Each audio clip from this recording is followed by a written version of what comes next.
तो दोस्तों welcome back to HA15 और आज है 2024 का final match, the last match of 2024। Today is going to be the match between football club Barcelona versus Atletico Madrid. और ये बात कुछ कहने की है ही नहीं कि भाई इस मैच के लिए हाइप बहुत ही ऊपर हो चुकी है, क्योंकि पिछले 6 मैचेस में बार्सिलोना ने सिर्फ एक ही मैच जीता है और उसी टाइम सामने एटलेटिको मैड्रिड ने अपने कह सकते हैं कि हिस्ट्री का सबसे ज़्यादा अच्छा विनिंग स्ट्रिक लेकर आ रही है इस मैच में। 11 मैचेस में 11 विन, और इसमें इंक्लूड हो गया चैंपियंस लीग, कोपा डेल रे, ला लीगा सब। तो ये मैच होने वाला है Olympic Lluis stadium, Montjuic stadium में, और it's going to be the home ground of FC Barcelona for this match. और होम पे कभी डियोगो सिमियोने, अब FC बार्सिलोना के होम पे एटलेटिको मैड्रिड डियोगो सिमियोने के अंदर कभी जीती नहीं है अंडर। तो ये हमारे कह सकते हैं कि हमारे फेवर में एक और फैक्टर है कि पिछले 5 मैचेस में 5 विन्स एटलेटिको मैड्रिड के सामने FC बार्सिलोना ने हासिल की है इन क्सावी एरा, और सिर्फ 2 ही गोल्स कंसीड किए हैं। बट पिछले 4 मैचेस में हमने 2 गोल भी, 0 गोल्स कंसीडर और गोल्स मारे हैं, बथेरे बथेरे गोल्स मारे हैं हमने। तो this is going to be a real hype आज की मैच, क्योंकि डिएगो सिमियोने आपको पता है एक्सपीरियंस मैनेजर है। 700 मैचेस से ज़्यादा उसने एटलेटिको मैड्रिड को कोच किया हुआ है। वो अपने स्टाइल से अपनी सभी गेम्स को डिफरेंट करता है, कभी बैक 3 में, कभी बैक 4 में अटैक करता है, कभी डिफेंस करता है, कभी बस खड़ी कर देता है, या फिर कभी काउंटर अटैक पे मतलब कि एटलेटिको मैड्रिड की ये हमेशा एक, आप कह सकते हो कि जो बार्सिलोना टिकी टाका है, रियल मैड्रिड काउंटर अटैक है, स्पीडी आप कह सकते हो मैनचेस्टर सिटी पोजेसन गेम है, आप कह सकते हो। तो उसी तरह से आप एटलेटिको मैड्रिड की एक गेम आप पोसेस नहीं कर सकते हो कि भाई वो इस तरह से खेलेंगे। आप प्रेडिक्ट नहीं कर सकते हो कि डियोगो सिमियोने अपने प्लेयर्स को क्या कहेगा, कि किस तरह से आपको इस मैच पे उतरना है, आपको किस तरह से इस मैच को, आपको डिफेंसिवली खेलना है, आपको अटैकिंग वाइज खेलना है, आपको अटैकिंग फेवर में रहना है, या फिर आप मिडफील्ड से गेम को कंट्रोल करोगे, आपको पता ही नहीं है। तो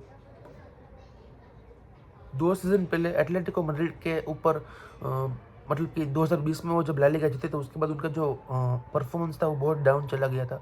बहुत सारे लोगों ने, बहुत सारे जर्नलिस्ट ने, बहुत सारे फुटबॉल पंडित एक्सपर्ट्स ने ये कहा था कि भाई अब डियोगो सिमियोने ने अपना पीक हासिल कर लिया है, अब वो बंदा is not ready for the top level football, और he is not ready to coach Atletico Madrid any more.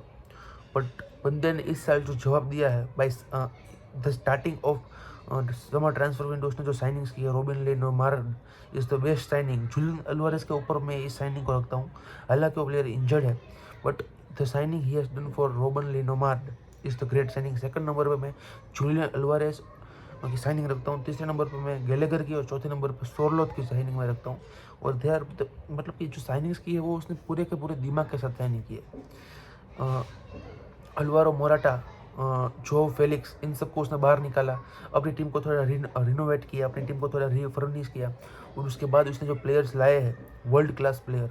सोरलोथ also great striker, good striker, he on the ball बहुत ही अच्छा है बंदा, as well as Julian Alvarez. सब कह रहे थे जुलियन अल्वारेस को, भाई स्टार्टिंग ऑफ द सीजन से ये बात चल रही थी कि भाई Alvarez is not made for Atletico Madrid, he will fumble, he will not do the things the way he did in Argentina as well as in Manchester city.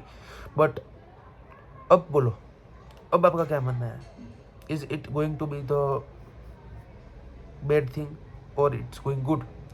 तो ये जो टीम है, ऑन फॉर्म टीम चल रही है अभी, 11 matches में 11 win के साथ, कोई भी इंजरी नहीं है प्लेयर्स को, सभी फ्रेश आ रहे हैं इस मैच में।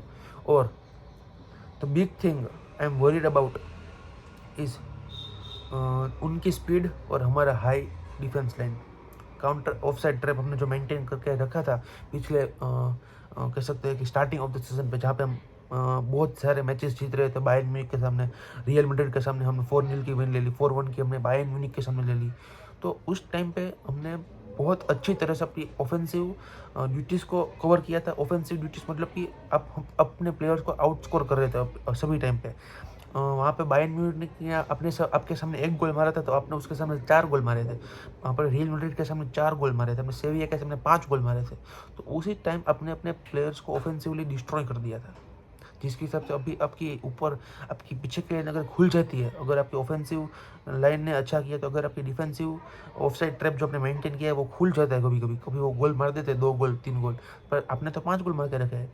तो दैट इज़ द थिंग कि अगर इस मैच में अगर आपको जीतना है तो आपको डिफेंस तो करना ही है बेहतरीन, क्योंकि आपके सामने जूलियन अल्वारेज होंगे, the underrated monster Antoine Griezmann होंगे, फ्रांस का जो कतल फिनिशर है, जो as a central attacking midfielder number 10 के रोल पे खेलता है हमेशा, बट कभी कभी स्ट्राइकर भी आ जाता है, सेकंड स्ट्राइकर ऐसे खेलता है। तो आपको सिर्फ 2 प्लेयर्स को मेन मार्क करके रखना है। First is Griezmann and the second one is De Paul. ये दोनों प्लेयर, क्योंकि ये दोनों मुझे लगता है कि पिछले 3-4 मैचेस से ये दोनों एज अ क्रिएटर का रोल, फाइनल थर्ड में सबसे ज़्यादा पासिस उन्होंने ज़्यादा डाले हैं in the penalty area box of opponent, कह सकते हैं आप। थ्रू बॉल्स डी पॉल का बहुत ज़्यादा, आप क्रॉसेस देख लो उनके, आप फिर सिमियोने जो बेटा है डिएगो सिमियोने का, वो जो है वो आपके राइट विंग में कत्ल मचाता है। तो दैट इज समथिंग कि भाई वो बंदा मतलब कि यस डेवलप्ड, और पिछले कुछ मैचेस से वो स्टार्ट कर रहा है। सेम विथ लिनो, और लॉन्गले आपके डिफेंडर है आपके साथ डिफेंस में आपको, और गिमिनेस के साथ। तो दैट इज समथिंग कि भाई it's going to be a कतल मैच। कोके स्टार्ट करेंगे या फिर कोई और मिडफील्डर होगा या फिर गलेगर स्टार्ट करेंगे, तो I don't know about that, but मुझे लगता है कि अप टॉप तो आपको अल्वारेज और ग्रिजमैन ही देखने को मिलेंगे।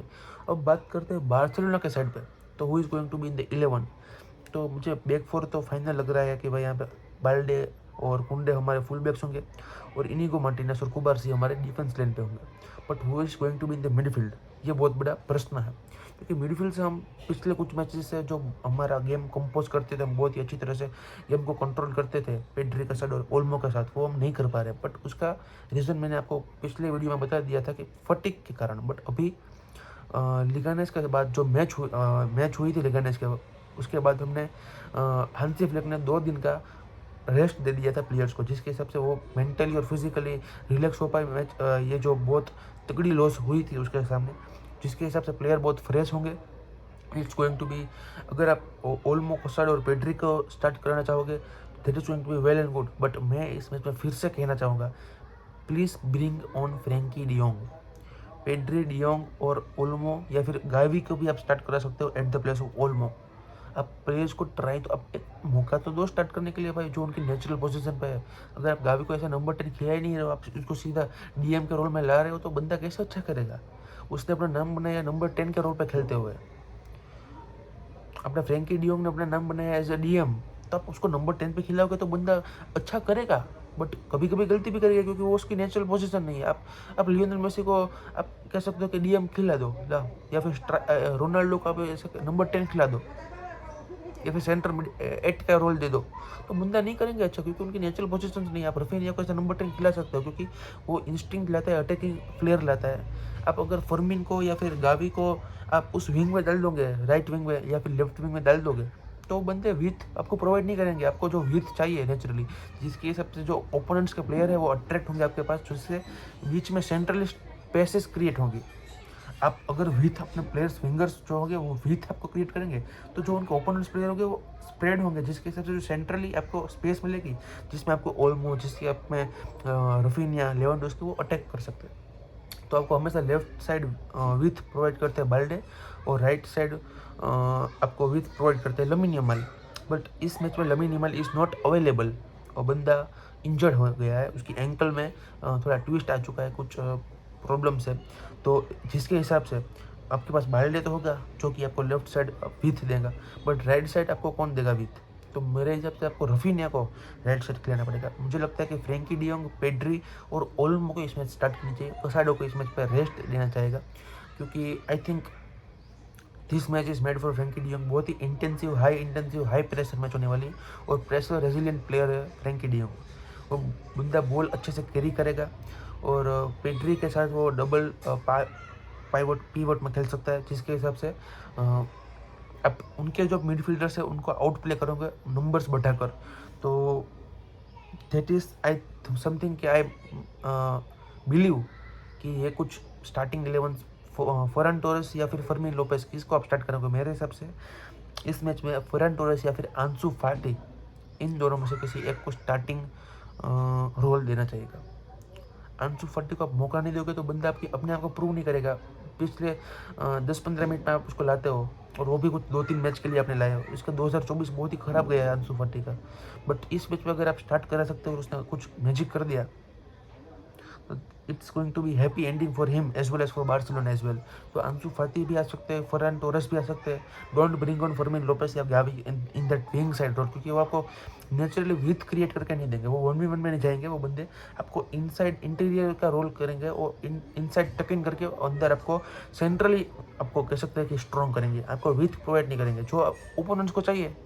वो सेंट्रली स्ट्रॉन्ग है, बट अगर आप विथ क्रिएट करोगे तो सेंट्रली स्पेस क्रिएट होगी जहाँ पे ओल्मो टक इन कर सकते हैं, पेड्री आ सकता है बंदा, रफीनिया लेवेंडोव्स्की सब आ सकते हैं, रन मार सकते हो बिहाइंड द डिफेंस। तो that is something I am thinking right now कि हो सकता है।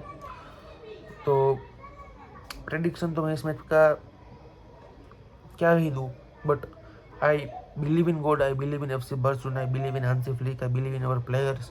इसके बारसे में इसका कतलूने ये मैच हम जीतना है, ये मैच किसी भी हालत में जीतना है, क्योंकि अगर हम ये मैच हार जाते हैं तो 3 पॉइंट्स का एडवांटेज मिल जाएगा एटलेटिको मैड्रिड को। सामने रियल मैड्रिड से भी एक ऐसा मैच जीत जाएगी। और दिक्कत की बात यह है कि अगर ये मैच हम हार जाते हैं तो 3 मैच का एडवांटेज तो मिल जाएगा एटलेटिको मैड्रिड को, बट उसके उनके पास एक और गेम हैंड में होगी। मतलब कि अगर वो गेम भी वो जीत जाते हैं तो इस मैच के हारना हमको रिजल्ट करेगा 6 पॉइंट्स का डिसएडवांटेज। अगर हम ये मैच हार जाते हैं तो हम 6 पॉइंट्स के कह सकते हैं कि बिछड़ रहे हैं अपने ओपोनेंट्स के, अपने जो कह सकते हैं कि डायरेक्ट ओपोनेंट्स है उनके। तो ये मैच हमारे पास डू और डाई मैच है और इसके लिए हमें कुछ भी करके ये मैच जीतना पड़ेगा। तो प्रे टू गॉड ये मैच हम जीत जाएंगे। अंदर से विश्वास आ रहा है कि हम जीतने वाले हैं, बट समटाइम्स लेकिन के सामने आप हार रहे हो, लास पाल्मास के सामने हार रहे हो, रियल सोसिएडाड के सामने आप, ये अच्छी बात नहीं है। आप सेल्टा विगो के सामने 2-0 की जो लीड ले ली थी आपने वो गिव अप कर दी। तो आपको ये बात बहुत चुभती है, but at the end this is football, this is meant कि भाई गेम्स कुछ खराब आएंगे, कुछ अच्छी आएंगी। स्टार्टिंग ऑफ द सीजन आपने बहुत अच्छा किया, फिर मिडिल ऑफ द सीजन आप फिर से आप थोड़ा डाउन हो गए, बट आपको एंड बहुत अच्छा करना है जिसके हिसाब से आप लीग जीत पाओगे, चैंपियंस लीग में अच्छा कर पाओगे। अब नॉकआउट स्टेजेस चालू होंगे चैंपियंस लीग के। तो दैट्स इट। अगर आपको वीडियो अच्छी लगी हो तो लाइक कर देना, चैनल को सब्सक्राइब कर देना। आपके फुटबॉल फ्रेंड्स जो कि बार्सिलोना के फैन है या फिर एटलेटिको मैड्रिड के फैन है उनको ये वीडियो शेयर कर देना। तब तक के लिए टेक केयर, मिलते हैं नेक्स्ट वीडियो में।